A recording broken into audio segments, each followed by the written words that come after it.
versículo 16 e 17 do capítulo 9 de Mateus. Diz assim: ninguém deita remendo de pano novo em roupa velha, porque semelhantemente remendo rompe a roupa e faz maior rotura. Nem se deita vinho novo em odres velhos. Aliás, rompem-se os odres e entorna-se o vinho, e os odres estragam-se. Mas deita-se vinho novo em odres novos. Assim, ambos se conservam. Amém? Vamos ler todo mundo junto aí o versículo 17, aliás. O versículo 17, 1, 2 e 3.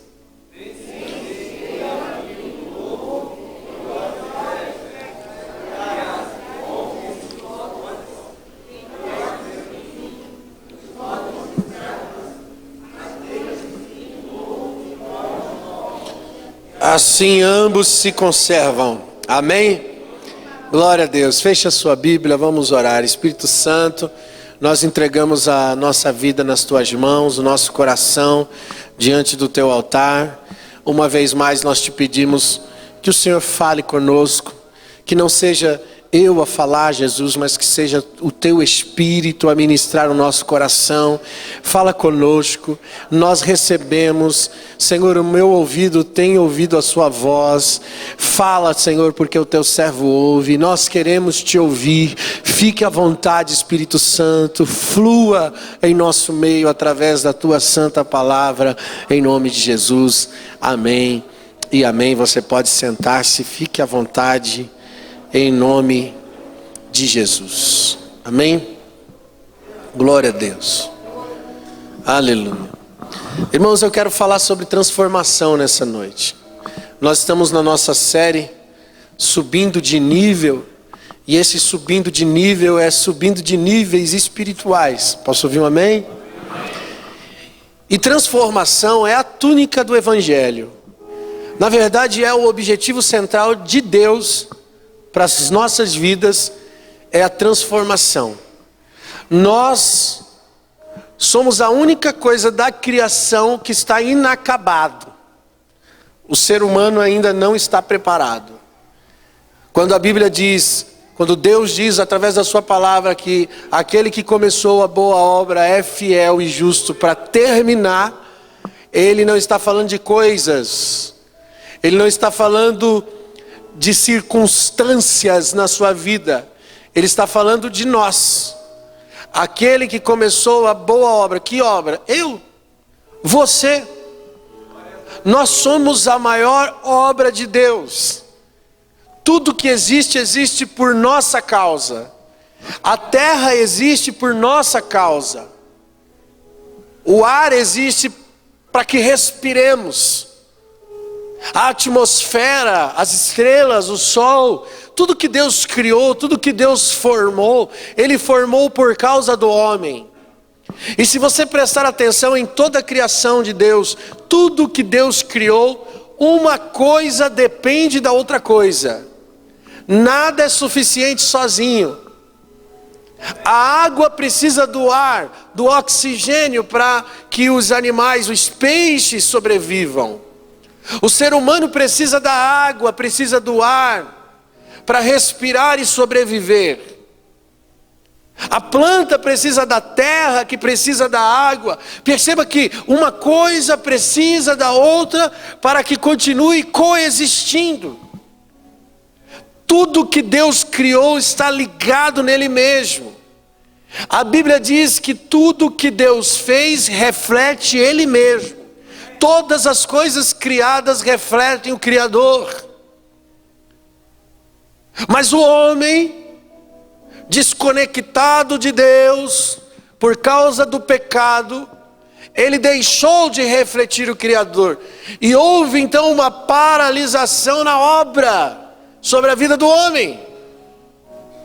E a Bíblia diz que Deus olhou para o mundo e não encontrou um justo sequer, porque todos pecaram. todos foram destituídos da glória de Deus, mas a Bíblia diz que Deus amou o mundo de tal maneira que Ele deu o seu Filho único, Jesus, para que todo aquele que nele crê não pereça, mas tenha vida eterna. Então Jesus é o plano de salvação para as nossas vidas. Jesus é a porta de entrada para que nós pudéssemos novamente se reconectar em Deus. E a Bíblia diz que Ele reconectou todas as coisas nele mesmo. Ele conectou todas as coisas nele mesmo. Então nós agora estamos reconectados em Cristo para que novamente pudéssemos ter vida. Perceba que na queda do homem, o homem foi proibido de comer da árvore da vida. Antes da queda do homem, o homem era proibido de comer da árvore do conhecimento do bem e do mal. Quando o homem come da árvore do conhecimento do bem e do mal, então Deus tira o homem do jardim e põe um anjo na porta do jardim, um guardador, um protetor, para que o homem não volte ao jardim e coma da árvore da vida. Perceba que há uma inversão agora. Antes ele comia da árvore da vida, depois da queda e do pecado, ele não pode mais comer da árvore da vida. Antes ele era proibido de comer da árvore do conhecimento do bem e do mal, agora ele é proibido de comer da árvore da vida. A árvore é a árvore da vida. E a Bíblia diz que vós estavas mortos nos vossos delitos e pecados, mas Cristo nos deu vida. O que acontece quando você deixa de comer da vida? A Bíblia diz que o salário do pecado é o quê? A morte. Mas o dom gratuito de Deus é a vida através de Cristo. Então nós estávamos mortos e agora Cristo nos deu o direito de vida novamente, de podermos comer da árvore da vida. E agora nós temos esse direito, nós temos esse acesso de novamente nos tornarmos seres eternos, termos a vida novamente. Porque antes da vida, antes de Cristo, nós estávamos mortos nos nossos pecados. Só que não fica por aí, irmãos. Quando eu me converto a Cristo, eu passo por um processo chamado processo de santificação. A graça de Deus, ela não é tão de graça assim. Por isso que nós precisamos passar pelo processo de aperfeiçoamento. A provação e a tentação, ela tem um processo na nossa vida de nos santificar, de nos preparar, de nos moldar a presença de Deus. Por isso que Jesus está dizendo isso aqui: ninguém pode deitar vinho novo no odre velho, vai ter que mudar o odre para receber o vinho novo. Não dá para deitar remendo novo em veste velha, porque a veste velha não vai suportar, vai romper. Tem que haver uma mudança, tem que haver uma transformação para que a gente possa suportar o novo de Deus, a unção de Deus. Então nós somos provados. Se tem uma coisa na nossa vida, irmão, que você vai ser, é provado e tentado. Mesmo não sendo cristão, todos os seres humanos são provados na vida e são tentados. Primeiro porque nós estamos debaixo de uma concupiscência que me faz naturalmente viver pelo desejo. E quando eu tenho desejo, eu sou tentado. Mas a ideia de Deus com a provação e com a tentação é que a provação, ela aperfeiçoa a minha comunhão com Deus, e a tentação aperfeiçoa a minha autoridade contra Satanás. Tiago 4,7 diz: sujeitai-vos a Deus, resisti ao diabo e ele fugirá de vós. Isso você faz quando está vivendo uma tentação. Depois ele diz: chegai-vos a Deus e ele vos chegará a vós. Isso você faz quando está debaixo de provação. A provação me aproxima de Deus, e a tentação, ela faz com que a minha autoridade seja resiliente contra Satanás e os demônios. Eu preciso resistir ao diabo.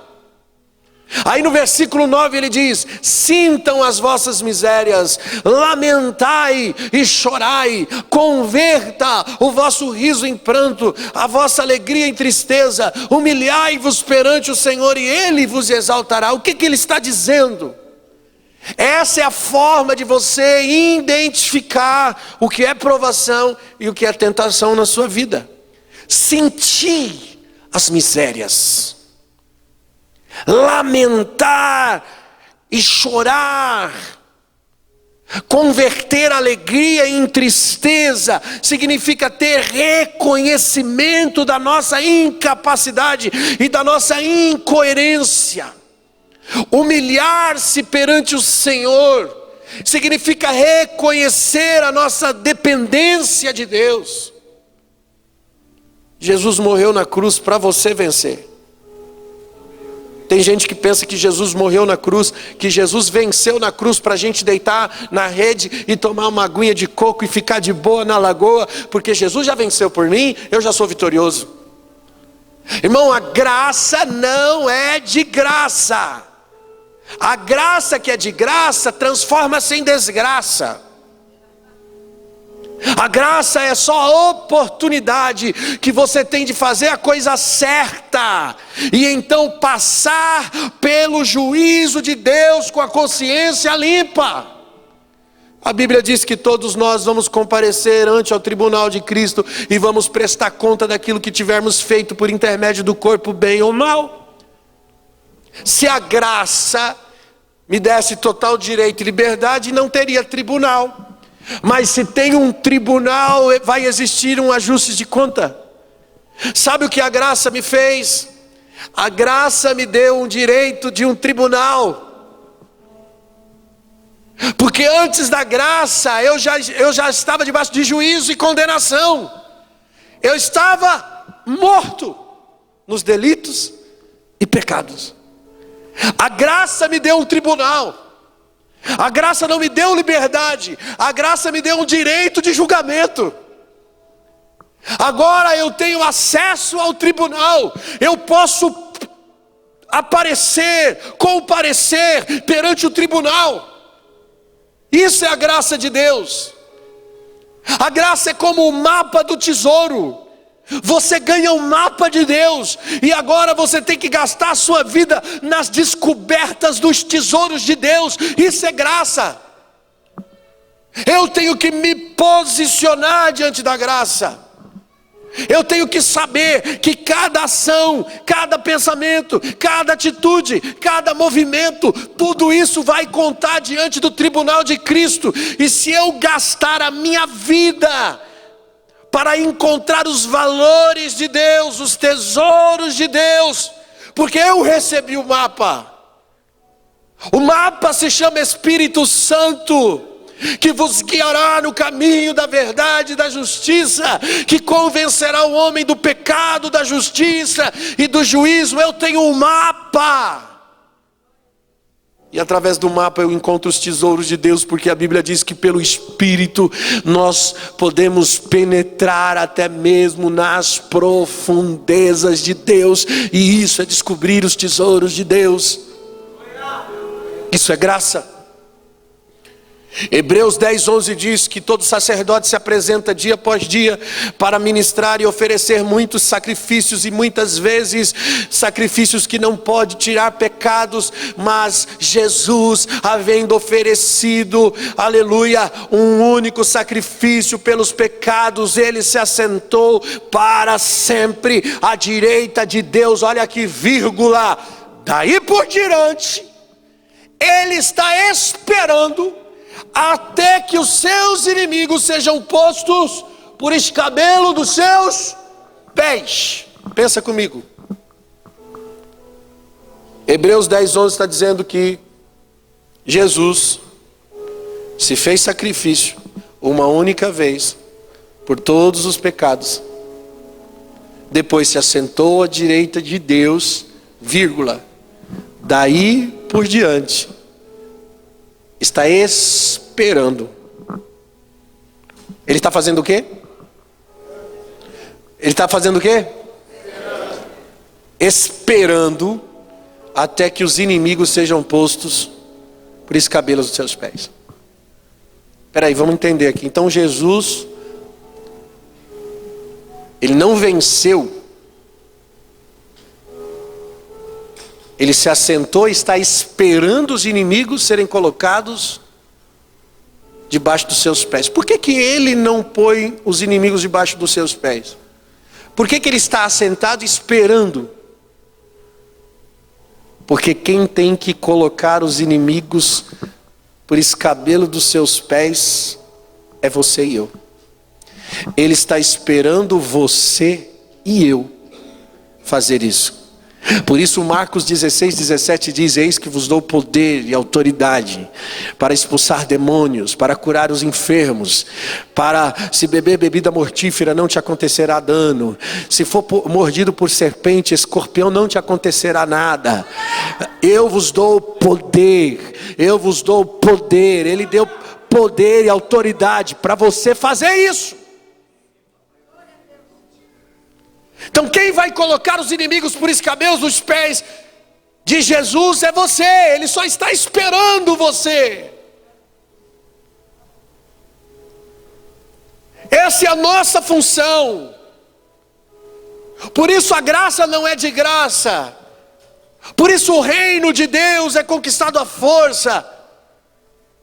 Por isso eu tenho responsabilidades no meu cristianismo. E por isso Deus está preocupado com a sua transformação, com a sua mudança. E por isso eu não posso vir aqui e ficar pregando coisas que você quer ouvir, que diz respeito à terra, às coisas desse mundo, aos desejos da sua alma.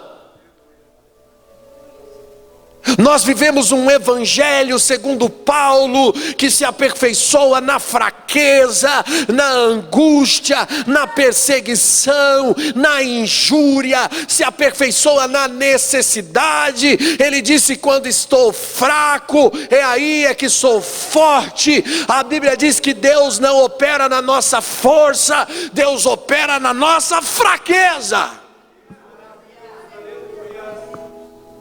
E as coisas espirituais só podem ser discernidas espiritualmente. Isso só acontece quando você está em fraqueza. Porque quando você está em força, você acha que é na força do seu braço, você acha que é na sua capacidade, você acha que é no seu intelecto, você acha que é, irmão, na sua faculdade, e não é. Então muitas pessoas Deus permite entrarem na estaca zero da vida, para que elas possam entender quem é que governa, quem é que lidera o seu coração. Então perder faz parte do ganhar, e às vezes você tem que perder para ganhar. O nosso cristianismo tem que atestar a nossa espiritualidade. E a maior espiritualidade de um homem é a sua humanidade moldada. Ser humano é ser espiritual. Tem gente que pensa que ser espiritual é ser místico, e não tem nada a ver com misticismo. Espiritualidade tem a ver com humanidade. Deus, quando criou o homem, criou para ser humano. E ser humano é ser bom. Tem gente que diz: errar é humano. E errar não é humano. Errar é diabólico. Errar é animal e diabólico. A raiz do pecado é o erro. Isso deturpou a humanidade, nos fez longe de ser humanos. Nos tornamos animais por causa do pecado. Agora, uma outra expressão que diz, quando alguém faz caridade, quando alguém abraça, quando alguém ama, e a expressão diz: é tão humano isso. E é verdade, porque a humanidade tem a ver com amor, tem a ver com a sensibilidade de amar. E a nossa visão de amor é distorcida por causa da natureza caída. Sabe como nós enxergamos o amor? Eu quero ministrar uma série sobre amor mês que vem. Nós vamos falar sobre o verdadeiro amor. Sabe qual é a nossa forma de enxergar o amor, a nossa natureza caída de amar? Nós associamos amar com desejo. Se eu me sinto desejado, eu me sinto amado. Tudo que eu desejo, eu digo, eu amo tanto isso. Isso é uma forma distorcida de enxergar o amor. Quem é amor? Deus é amor. Qual é a forma de Deus amar? Deus não ama através do desejo. Deus ama através do dar, não do desejar. A Bíblia diz que Deus amou o mundo de tal maneira e Ele fez o quê? Ele deu. Porque a forma de Deus amar não é desejo. A forma de Deus amar é doação. É doando que Ele ama. Por isso que mesmo que somos infiéis, Ele permanece fiel, porque não pode negar a si mesmo. Ele não nega quem Ele é, e Ele é o amor, e o amor é doador. O amor tudo sofre, o amor tudo suporta, o amor tudo espera. O amor não é egoísta, o amor não é vaidoso, o amor não é desejo. Por isso nós precisamos do tratamento. Nós precisamos passar por situações na vida, irmão. O inverno faz parte da vida. Tem um ditado que diz: aquilo que não nos mata nos deixa mais fortes. Nós precisamos de algumas tribulações para sermos melhores. Eu acho que às vezes a nossa vida está muito pacata. É tão difícil ser igreja hoje. Por quê? Porque tem muita facilidade, tem muito conforto, tem muito subterfúgio. Então é mais difícil a gente ser fiel a Deus, porque a gente está todo o tempo rodeado por desejo. E o desejo nos rouba do amor original. O desejo nos engana. O desejo nos coloca na forma de amar fraudulenta, enganosa, mentirosa. Nós estamos tão cercados de subterfúgio que nós somos cercados de desejos, de vontades próprias. Alimentamos, temos mais opções a cada dia, temos mais e mais opções. E essa é a estratagema de Satanás. Estamos debaixo de provação e de tentação. O que aconteceu com Jesus depois que ele recebeu o Espírito Santo? No batismo de João Batista. Quando ele saiu de lá, o que aconteceu? Quem sabe? Ser tentado no deserto, pelo diabo. Quem levou Jesus para o deserto? Quem levou Jesus para o deserto? Quem levou Jesus para o deserto? Quem quer receber o Espírito Santo? Deixa eu ver. Se eu dissesse para você que Ele vai levar você para o deserto para ser tentado pelo diabo, você ainda quer?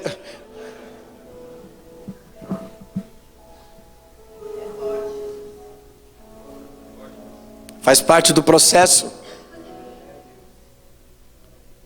Por quê? Eu gosto da frase de Martim Lutero que dizia que até o diabo é o diabo de Deus. Nós precisamos desse tratamento. Porque nós ainda não fomos terminados ainda. Estamos em fase de aperfeiçoamento. Aquele que começou a boa obra vai terminar. E ele precisa, sabe, ajustar alguns ponteiros nas nossas vidas. E o interessante é que com cada um Deus tem um tratamento diferente. Mas todos nós precisamos passar. Cara, se você tem um chamado de Deus na sua vida, se você é amado por Deus, se prepare para ser tratado por Deus. Para ser provado, tentado, testado. A Bíblia diz: se você não tem disciplina, você não é nem filho. Se você não tem disciplina, você é mesmo um bastardo. A disciplina faz parte do amor de Deus, porque Ele não vê você hoje, Ele não vê você agora, Ele vê você amanhã. Deus vê a eternidade. A Bíblia diz que Ele faz o fim desde o começo. Às vezes o nosso coração está aqui, ó, gritando pelo agora. Eu só quero que Deus resolva o meu problema hoje, pastor. Eu só quero que o marido mude. Eu só quero que o meu filho saia das drogas. Eu só quero que o emprego aconteça porque eu estou passando necessidade. Eu só quero que as coisas se resolvam. Eu não aguento mais tanta humilhação. Eu preciso de algo que resolva agora, hoje. A gente só quer uma resolução de vida agora, mas Deus não está vendo isso. Deus não está vendo esse momento. Deus está vendo a eternidade com você, e esse momento faz parte do preparo para a eternidade. Deus está pegando você para tratar seu coração em áreas da sua vida que precisam ser moldadas. Por isso que ou você está crucificado com Jesus e mostra isso nas suas atitudes, ou você está crucificando novamente a Cristo através da sua vida, com o seu mau testemunho, com a sua falta de fé.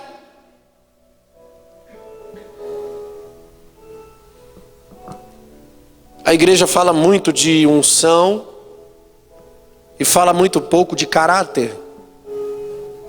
A igreja fala muito de fogo e fala pouco de altar. A gente gosta de cantar música de fogo. Deixa queimar, deixa queimar.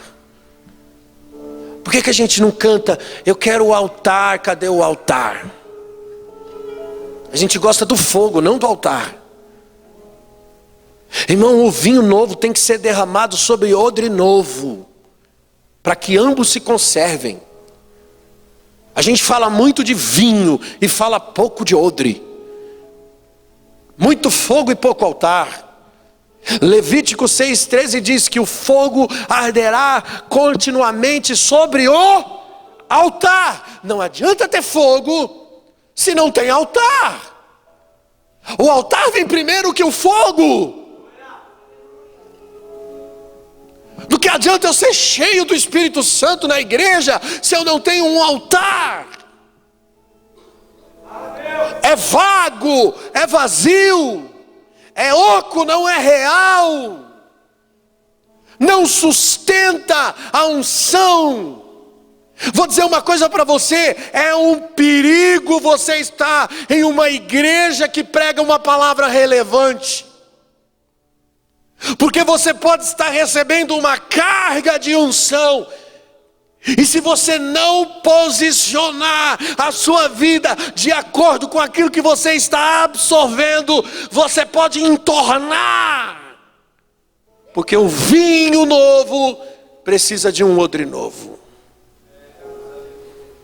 Por isso a Bíblia diz, não convém saber mais do que convém saber. Porque se você não se compromete com aquilo que você sabe, meu irmão, era melhor que você não soubesse. Porque requer um odre novo, uma personalidade transformada. Ou a unção levanta você, ou ela mata você. E o caráter refinado é o tipo de odre que vai sustentar o vinho novo, que vai sustentar a revelação da palavra de Deus. Eu preciso entender que eu preciso de um alinhamento de vida com a palavra.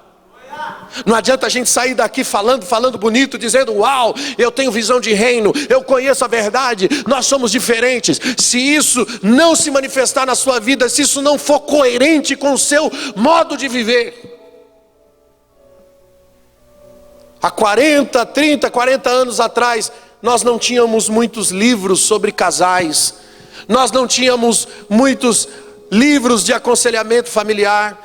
Não, nós não tínhamos. Hoje nós temos tantos livros para casais, tanto material de ensino, de discipulado. Você vai hoje, irmão, na internet, a igreja oferece discipulado para casais, discipulado para adolescentes, jovens, noivos, namorados, oferece discipulado até para quem quer ter uma vida financeira. Agora tem coach na igreja, tem tanta informação,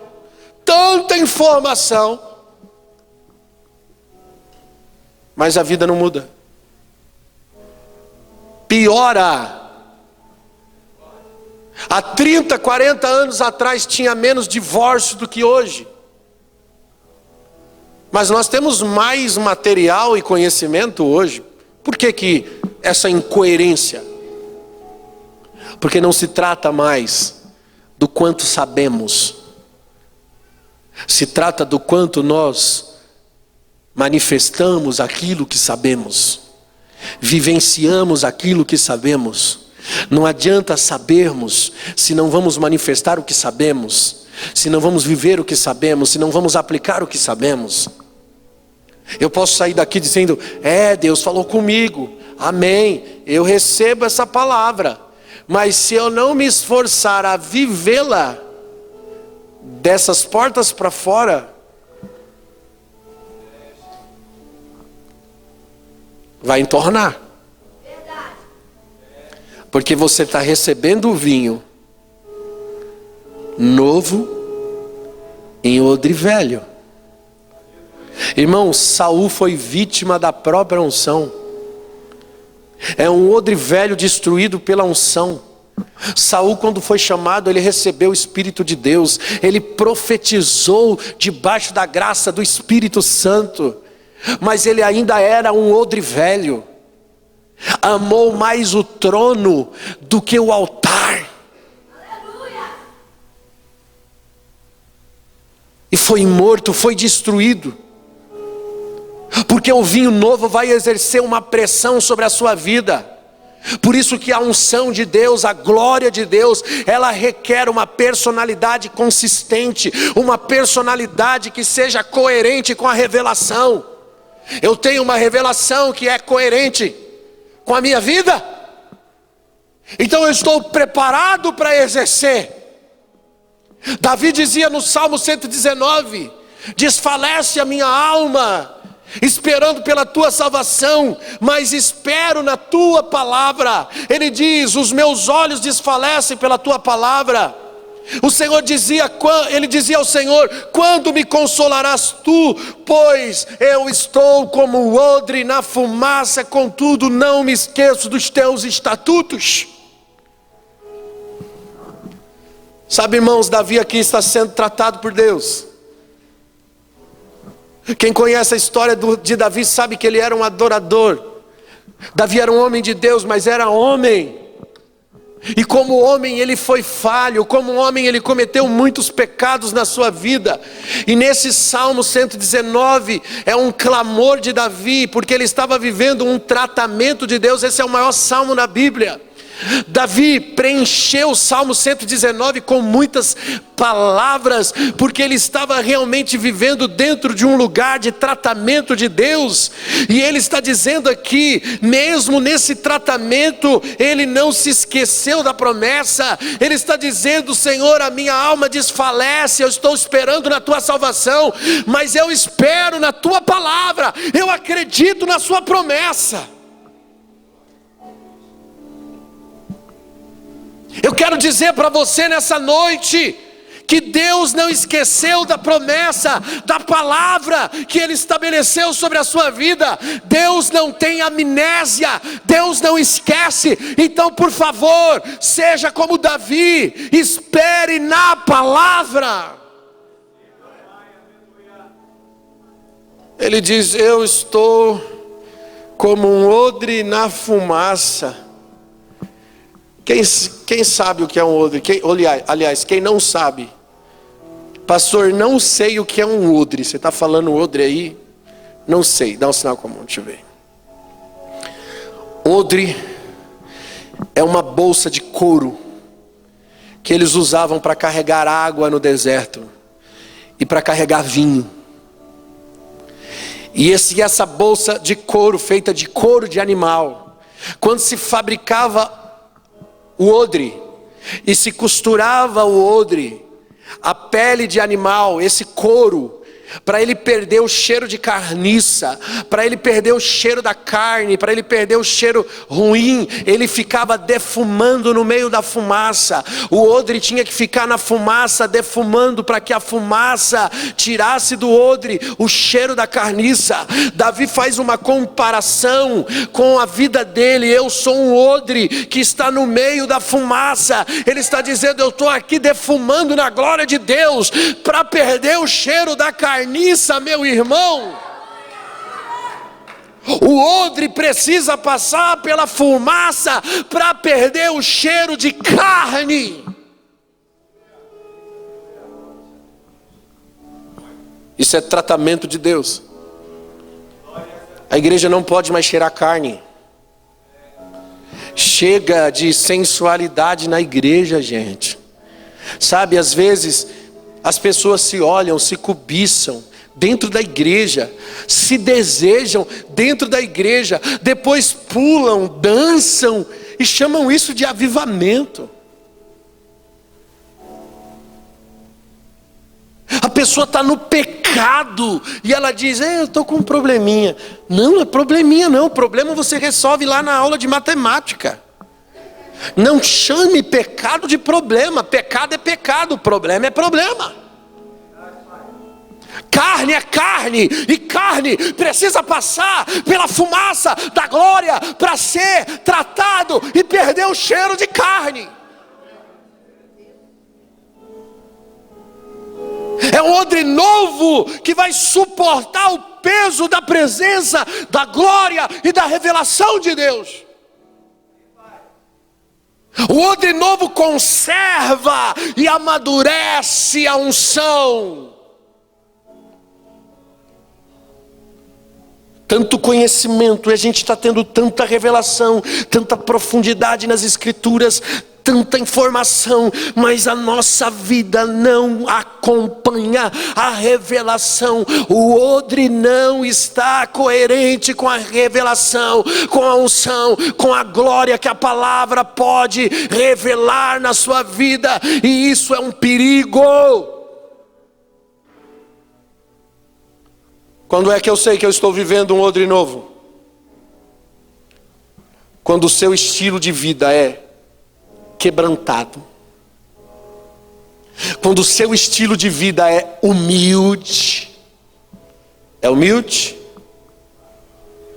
transparente e tem uma vida flexível. Como assim, pastor? Flexibilidade na justiça e na piedade. Justiça e piedade. Porque muitos de nós nos tornamos juízes da vida dos outros. Mesmo com a coerência nessa justiça, não manifestamos piedade. E a Bíblia diz que a graça e a misericórdia triunfam sobre a justiça. O Evangelho tem duas pernas: justiça, misericórdia. Justiça e misericórdia. Qualquer evangelho que usa somente um lado da balança é defeituoso. Se eu prego só misericórdia, é defeituoso. Tudo pode, não tem problema, Jesus te aceita assim mesmo, isso aqui não é pecado, não, Deus te ama do jeito que você está, é defeituoso, isso não é graça. Ou eu posso estar pregando só justiça, dizendo: irmão, você vai para o inferno, porque eu sou tão santo na minha santidade eloquente, que quem me escuta diz assim: tá doido, eu nunca vou ser santo com esse cara, já estou no inferno.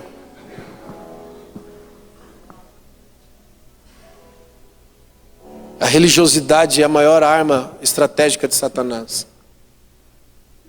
A distorção dos valores é a armadilha de Satanás. Todas as heresias saíram da Bíblia. Sabe como se faz uma mentira? Uma mentira convincente. Ela é extraída da verdade. Como se extrai uma mentira da verdade, pastor? Distorcendo a verdade. Então o diabo é campeão de mentira, porque ele é o pai da... Então ele usa a verdade para tentar mentir. Como é que ele tentou Jesus no deserto?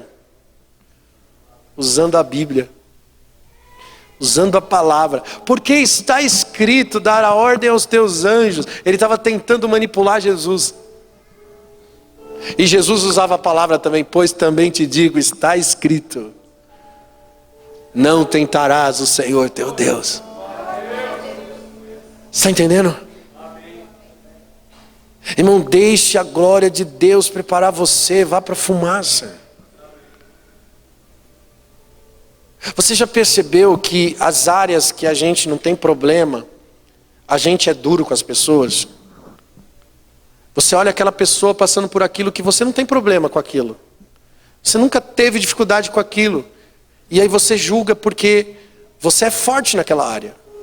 Mas quando você passa por uma situação de dor, de sofrimento, e você vence aquilo, e de repente alguém vem na sua vida e passou por aquilo que você passou, você olha para aquela pessoa com piedade e diz: cara, eu sei o que você está vivendo, eu passei por isso, eu vou te ajudar.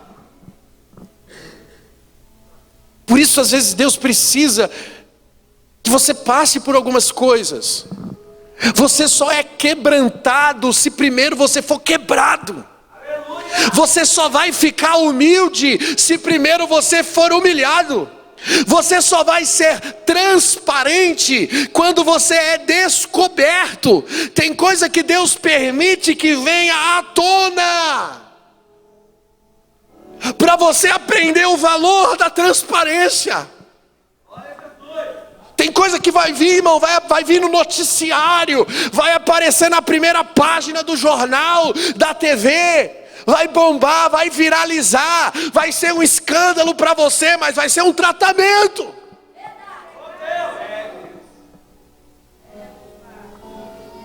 Você só fica flexível, você só se torna piedoso e justo, flexível, quando você sabe o que é a dor.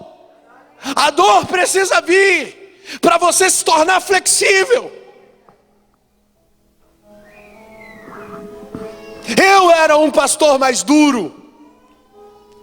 Irmãos, nós tínhamos um pastor na igreja Atalaias, quando a Atalaias era da última hora. Mistério. Nós tínhamos um pastor na igreja, pastor de jovens.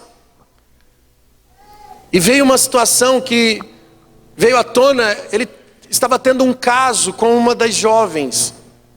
A gente já tinha percebido isso, porque a jovem carregava a Bíblia do pastor para onde ele ia, não a esposa dele. E já estava estranho isso.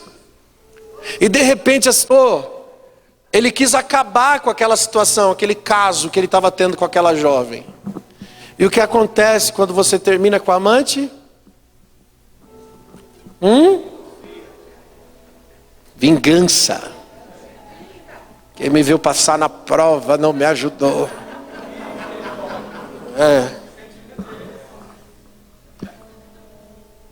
Aí a moça entregou. A moça chegou e falou: pastor, eu tenho um negócio para te contar. Negócio muito sério. Ela veio com a mãe, com a família. O negócio é o seguinte, aí contou toda a situação, aí eu chamei os dois, sentamos, um de um lado, outro do outro, e um dizia: é mentira, o outro dizia: é verdade, eu tenho prova, e o outro dizia, o pastor dizia: é mentira, é calúnia, é levante.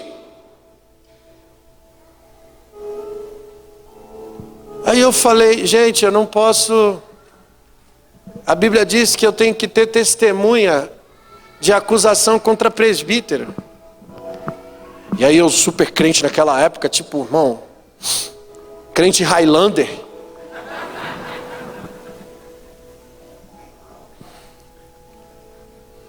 Eu falei: então tá bom, vamos resolver essa parada. Peguei a Bíblia, falei: põe a mão aqui. Aí um pôs a mão, outro pôs a mão. Vamos ligar. E eu orei. Eu disse: em nome de Jesus, aquele que estiver mentindo, eu entrego ao juízo nas mãos de Satanás. E só pode haver efeito de arrependimento e mudança se isso for tratado comigo, que sou sacerdote e pastor da vida deles. Amém, tá ligado? Amém e amém. Irmão, uma semana depois, a esposa me liga para dizer: pastor, vai lá na nossa casa lá, porque o fulano teve um derrame. E eu cheguei na casa desse pastor, e ele estava lá, arrependido. confessando os seus pecados, dizendo: é verdade tudo que aconteceu. Aí você pode dizer: uau, pastor, tremendo, experiência poderosa. Posso dizer uma coisa para você? Hoje, eu não faria assim. Hoje eu não seria dessa forma. Porque eu nunca mais vi esse cara na igreja. Nós tentamos, mas nunca mais apareceu essa família. Eles ficaram com vergonha. Hoje eu faria diferente. Hoje eu sentaria com ele 2, 3 vezes. Não importa quantas vezes eu diria: cara, pode falar a verdade, eu sei que é verdade. Eu estou aqui para te ajudar. Nós vamos passar por isso junto. Deus vai restaurar a tua família, eu vou te ajudar. Não vamos desistir, eu não quero te expor, não quero te envergonhar. Eu quero te ajudar, eu vou te proteger, eu vou guardar teu coração. Não vou deixar esse escândalo sair, eu quero te acompanhar, quero estar do seu lado.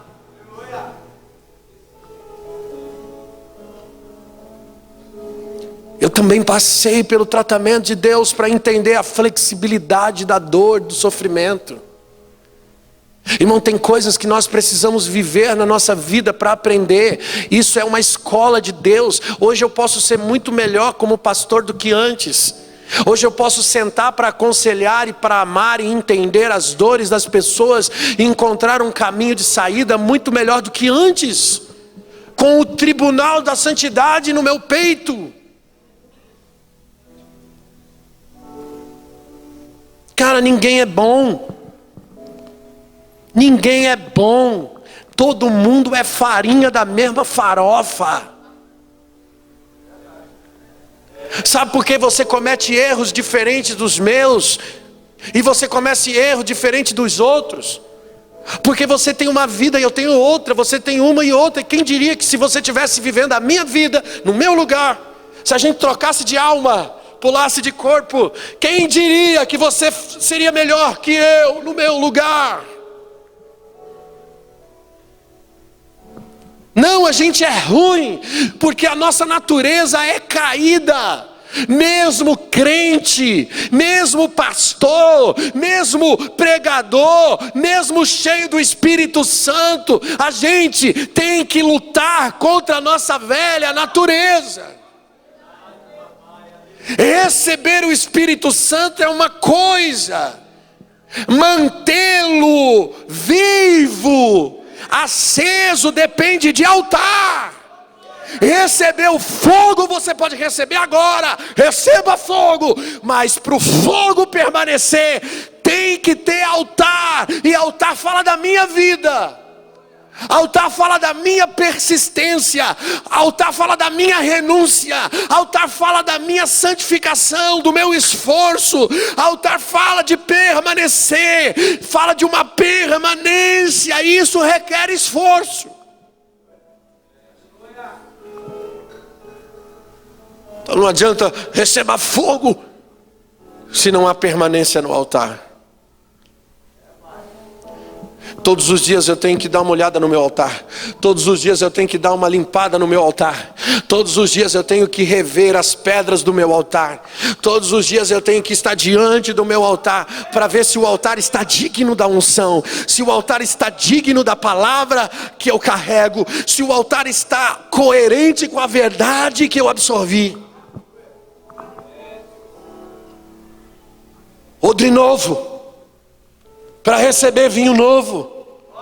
E eu vou dizer uma coisa, a Bíblia diz que Ele não deu o seu Espírito por medida. Quanto mais o altar é coerente, mais revelação, cara. Quanto mais o altar está coerente com a verdade, mais revelação, mais profundidade. A gente não precisa ir para a internet copiar pregador, copiar pastor, copiar ninguém. A gente precisa ir para o altar, porque no altar você valoriza a coerência com a revelação. E quando há coerência com a revelação, vem mais revelação.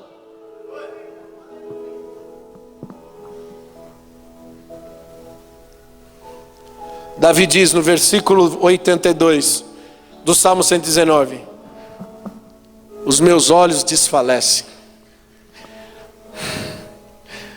Os seus olhos podem desfalecer, irmãos, mas você não vive por vista, você vive por fé. No meio da fumaça tudo fica nublado e você não está vendo mais nada. Para que você possa viver pela fé.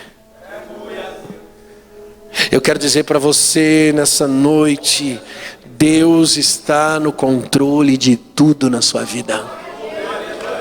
Pastor, será se Deus está vendo a minha dor? Será se Deus, cara, não só está vendo, como Ele está no controle. Posso dizer uma coisa para você?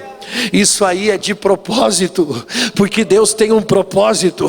Cutuca o irmão do seu lado, diga para ele: é de propósito, porque Deus tem propósito. Deus tem propósito.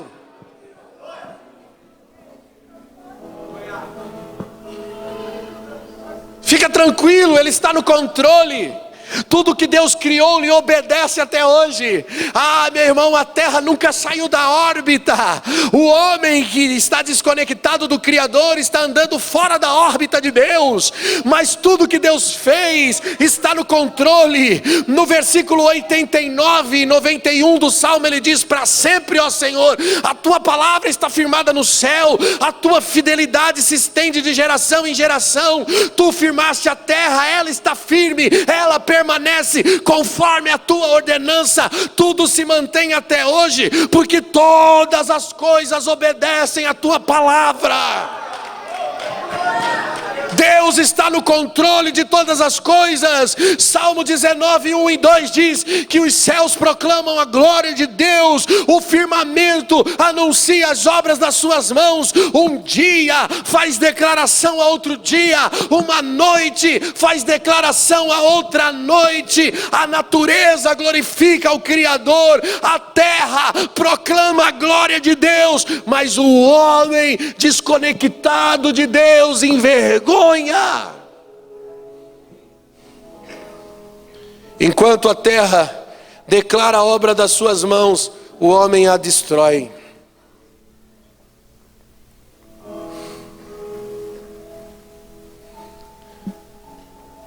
Nós só temos um ministério: o da reconciliação. Voltar a pertencer a Cristo é não ter mais uma vida, viver uma vida rendida, significa abrir mão de tudo pelos valores dos céus. Jesus disse em Lucas 17, 20, quando ele foi interrogado pelos fariseus sobre quando viria o reino de Deus, Jesus disse: o reino de Deus não virá com aparência exterior. Se alguém disser para você está aqui ou está ali, ele disse: não acrediteis, porque o reino de Deus está entre vós. O reino de Deus não é uma placa denominacional. O reino de Deus não é uma onda, não é um movimento. O reino de Deus, irmãos, não é um estilo de igreja. Ah, aquela igreja é estilo de reino. Como assim? Quem disse que reino é estilo de igreja? A parede preta é a igreja de reino. Ah, canta musiquinha de adoração, deixa queimar, é de reino. Cara, reino não tem a ver com isso, não é aparência visível. A Bíblia diz que o reino de Deus está entre vós. Isso fala de relacionamento. O reino de Deus está entre eu e você, entre você e o vizinho, entre o vizinho e o vizinho, entre nós. O reino de Deus é visto nos nossos relacionamentos, e o reino de Deus só pode ser visto se os nossos relacionamentos são coerentes com a revelação. Logo, a palavra tem que ser atestada no meu estilo de vida, no meu altar, nas minhas ações e reações. Não é com aparência. Não adianta pintar de preto, não adianta enfeitar o odre, não é roupa, não é terno, não é gravata, não é enfeitado o que Deus quer. O que Deus quer é preparado, não enfeitado. De que adianta ter costume e não ter santidade? Davi diz: sou teu, salva-me, pois tenho buscado os seus preceitos. Salva-me, salva-me, salva-me de quê? Salva-me de quem? De mim mesmo. Eu preciso ser salvo de mim mesmo. Pastor, não é do diabo? Não, meu filho. Não. O diabo já é um demônio derrotado. Tudo que o diabo faz, toda a tentação do diabo é na sua fraqueza. O diabo usa a sua concupiscência. O diabo usa o que você tem para destruir você. Então o negócio é com você. A luta é com você. As armas que Satanás usa são suas fraquezas. Então a sua luta não é contra o diabo, é contra você. Se você vence as suas fraquezas, o diabo não tem mais o que lutar contra você. Imagina o diabo no deserto, cara, aí tentando Jesus e não encontra resposta. E ele leva Jesus para um lado, leva Jesus para o outro, e nada. E Jesus resistindo, e a Bíblia diz: resistir ao diabo, o que ele faz? Ele rapa fora, meu irmão, ele não aguenta. Ele dá linha na pipa. Sabe por que ele não resiste? Porque não tem mais concupiscência em você para ele usar. Não tem mais nada em você que ele possa utilizar contra você. Se você vence você vence o diabo. Se não tem mais nada em você para o diabo utilizar, você é um vitorioso. Lute contra você, vença as suas fraquezas. Por isso, quando estou fraco, Deus está fazendo algo em mim. Eu preciso estar atento. Peraí, o que Deus está querendo fazer na minha vida? Qual é a área que Deus quer me pegar aqui nessa dor? Paulo disse assim, irmão, Paulo é muito louco. Pensa num pregador subindo na tribuna de uma igreja e dizendo assim: gente, apanhei do diabo. Se eu dissesse aqui para você hoje: apanhei do diabo, acabou a moral aqui, não é verdade? Você é louco, o pastor está desviado. Paulo fazia isso. Gente, apanhei do diabo. E ele ainda conta o motivo. Ele diz: para mim não me ensoberbecer, porque eu estava andando meio que soberbo. Se você prestar atenção na vida de Paulo, uma das fraquezas de Paulo era exatamente a soberba. Ele já veio de uma posição alta. E ele era um cara importante quando ele se converteu. Então ele já veio dentro desse estigma de soberba. Quando ele se converte, Deus trata essa fraqueza dele.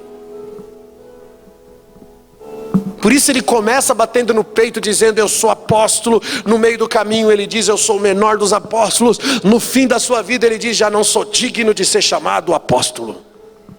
Deus foi tratando a soberba de Paulo. E ele confessa isso dizendo: o mensageiro de Satanás me esbofeteou para que eu não me ensoberbecesse, para que eu não me exaltasse. Cara, identifica o teu espinho na carne. Olhe para dentro. Por que é que eu estou passando por isso, Jesus? O que o Senhor quer fazer em mim é isso, porque Deus tem um projeto. Irmão, você não é fruto do acaso. Isso aí não está acontecendo de bobeira, cara. Você não pisou no tomate em vão. Esse tomate aí foi colocado no seu caminho para você pisar e escorregar. Pastor, mas eu caí. Então se levanta. O cair é do homem, mas o levantar é de Deus. O homem pode cair até 7 vezes, diz a Bíblia. O Senhor o levantará. A pergunta é: você está disposto a levantar?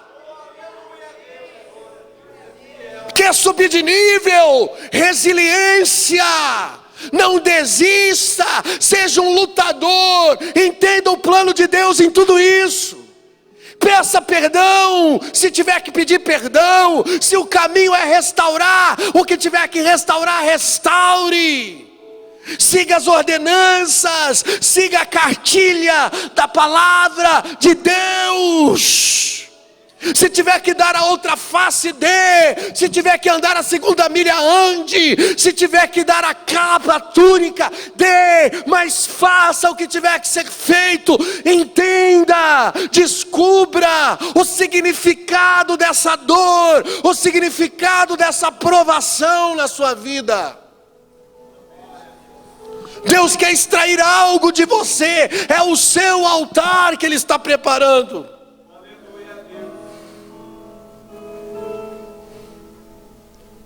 O seu ministério será mais forte nas áreas que você é mais fraco.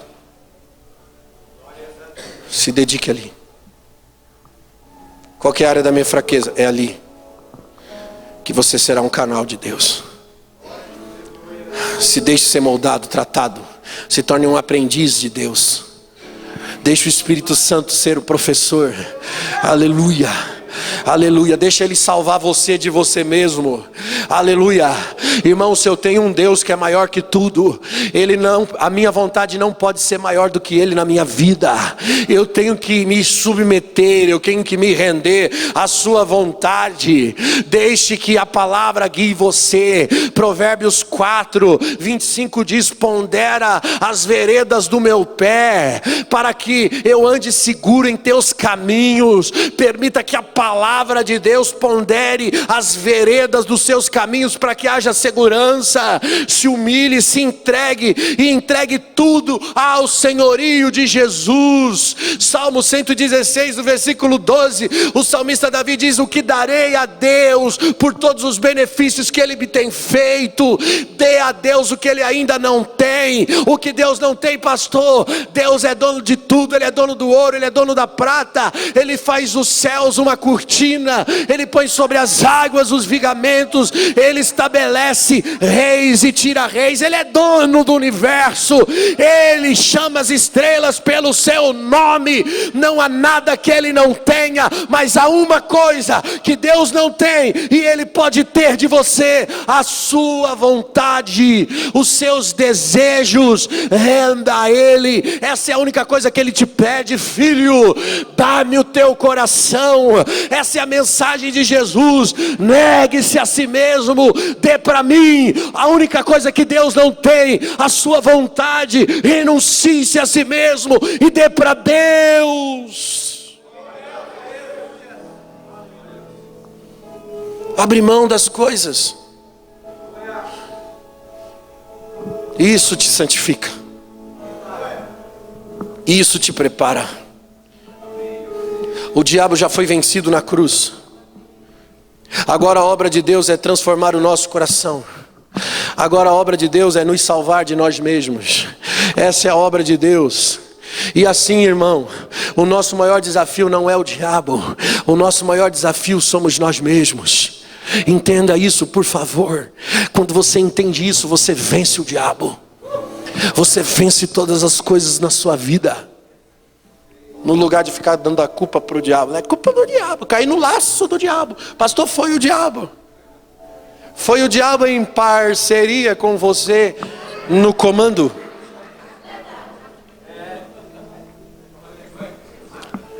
E você fez toda a execução do projeto. Há uma culpa de cumplicidade, então não tente jogar a culpa no diabo. Vamos comparecer no tribunal. A pergunta é: você entrou pela porta da graça e vai viver a sua vida de consciência limpa para estar diante do tribunal de Cristo de consciência limpa? A graça de Deus É a oportunidade que você tem, cara, de fazer a diferença. Faça a diferença. Assuma uma responsabilidade. É um culto de alinhamento hoje. Quer subir de nível? A mensagem é a mesma: arrependei-vos, porque é chegado o reino de Deus. Fica de pé comigo nessa noite. Aleluia. Ore canta lá bachuriandaraias. Aleluia.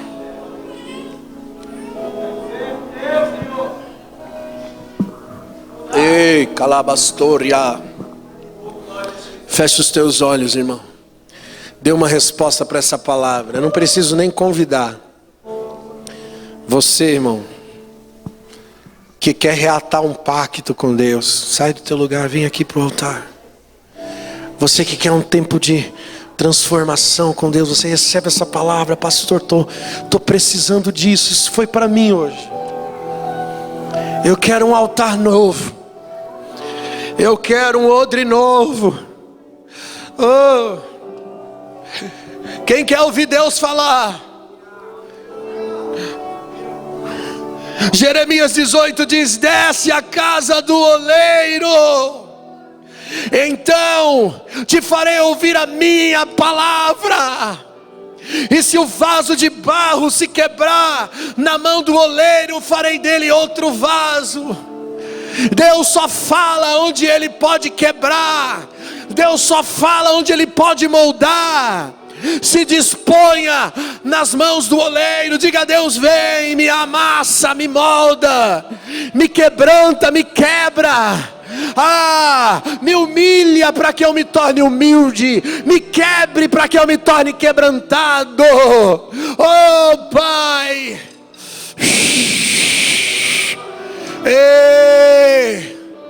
Alababa shotoromi andaraga sturia. Andaraga suria andaraia. Meu Deus, eu sinto a presença dele aqui. Adore a Ele. Adore a Ele. Eu te amo. Jesus, eu te amo. Oh, Tu és a minha vida.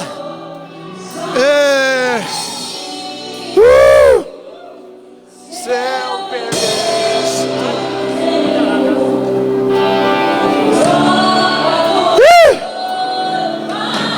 Ei. Oh! Amor não se compra, nem adore.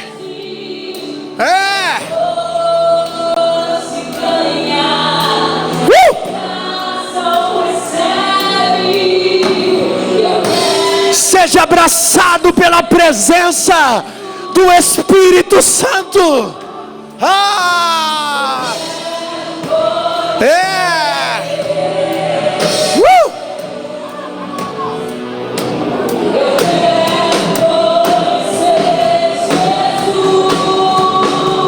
Eu quero viver em coerência com a revelação. Vem.